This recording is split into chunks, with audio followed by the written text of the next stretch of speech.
what are the questions we should ask ourselves to actually find out our true real dream? I think it's a couple things because I think that purpose at purpose in your youth is I was very conflicted by that. Like, what do you mean by purpose? Like, I just want to like make money and have fun, and like that was my purpose back then. And as I've have had life experiences in a family, I started realizing that like my purpose, I want my purpose to be more than that. And I kind of found my way into the world that I live in now, which is this world of uh, personal development, business development, coaching people, being an entrepreneur, being a co-founder of a business. And it's a lot of responsibility, but my purpose is to be able to take what I've learned and shared and really impact people so that I can help them build and get to their greatness and their full potential because I see it in people. And the biggest disappointment is when somebody doesn't, we have so much ability as humans, but a lot of times what we actually do and achieve is usually unfortunately unfulfilling and it's usually disappointing. And so my goal is to help people get into their greatness. That's what I love to do. The questions that somebody in their youth can ask themselves is a couple things. What am I naturally good at? What are you naturally good at? We've all been born with something that we're naturally good at. The second is, what do I actually love doing? How do I love spending my time? So it's like, what are you naturally good at? What are your God-given talents? How do you like spending your time?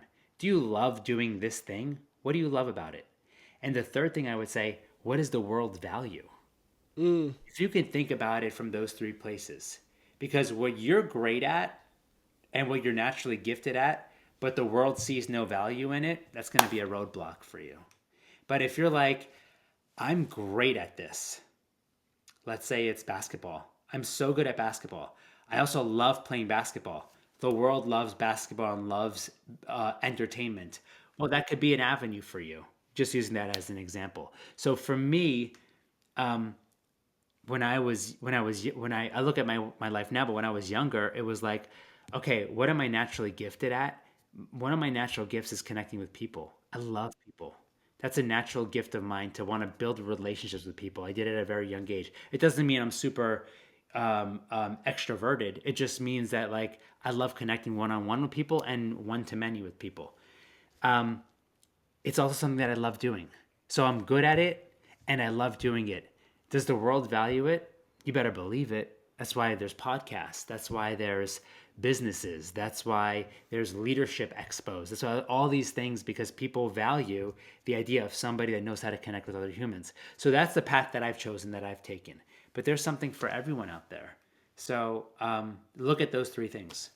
Yeah, Simon Squibb, I just recently read his dream, What's Your Dream? I read his dream, read his book, What's Your Dream? And he talks about this idea that purpose is developable because you should try different acts of giving, and the act of giving that clicks with you the most, there your purpose revolves around that. So maybe everyone is born with a purpose, but it's in our duty to explore acts of giving to actually find that purpose. Do you think people are born with a purpose? Is it actually searchable? What is it? I mean, I think that's well said. I think the concept of exploration and the concept of like, you can look for it, you might think you have it, but yeah, the most fulfillment comes from giving. Let's be real. I mean, I heard somebody say recently, which is like, the person that said that money doesn't buy happiness hasn't given any away. And it's like, oh my God, like when I heard that, that really clicked for me. It was like, there's, you can, there's value in everything. And the beauty of having is to give what you have. That could be love, that could be money, that could be skill set, that could be wisdom. But if you are only retaining it for yourself, your fulfillment in life will be capped out for sure. So I'm in a place in my life right now, which is one of the most fulfilling places, which I get to coach people, and to me that's a opportunity to give wisdom, to give knowledge, to give support, to help somebody get into their greatness. I'm a husband, and so the idea that I can help create a life with my wife, and that feels like I'm serving and giving. And we do a lot of stuff within the community. I run a men's group where I live, where I've got 15 men. We meet every single month, and I use that as an opportunity to challenge the way people think so that we can give each other concepts and ideas and space to be able to share. And the last is as a father. Like, I can serve my kids, give my kids, teach them, guide them, support them. There's nothing more fulfilling than giving. Nothing. And a lot of it comes down to time and being intentional with it. So I very much subscribe to what you said about this book that you're reading and the concept of purpose. So much of it is built into giving, and that's just one of those things that like we kind of inherently know, but I wish I really practiced that. I don't know if everyone relates to this, but I was like 18 years old and I was selfish because I wanted to be out there partying and meeting a bunch of people, but I was in like party mode, and I was 20 years old, party mode. And it was all about like being seen and being out there in the world and meeting all these cool people. But cool was different.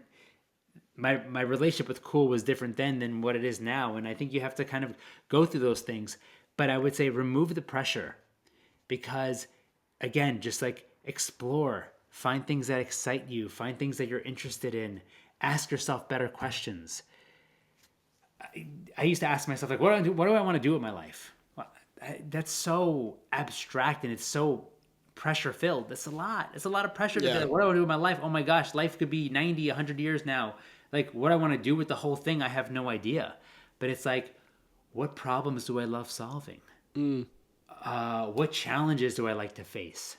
What continues to excite me? What makes me angry in this world? What pisses me off? What's unique about me? Like, these are just questions that if we start asking ourselves better questions, you get really interesting and really cool answers that you can explore and try some stuff, fail at it, learn, and move forward. And honestly, Gio, I think since we brought it up earlier, I think one of the ways to even make sure we're getting the answers is, I know it sounds super easy, but getting a piece of paper and a pen and literally writing it down, for me, that has changed the game. So true. After reading so many books, I was like, Rish, first of all, you're reading the books, but you're not taking action on it. And second of all, you're not taking notes, which is then not ingraining in your head. So I finally started taking notes.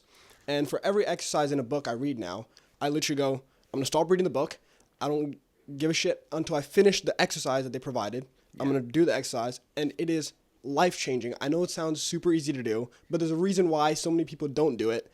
And they're not maybe finding the answers to the questions. And yes. I'm not saying you're going to get it, but I feel like it's such an easy way to answer your questions. So good. And there's a difference between consumption and creation. I found myself for a long time just consuming. You're just consuming, reading books, all these books on subconscious, books on leadership, books on Richard Branson and all these successful people. And it's like, you're just consuming all of this.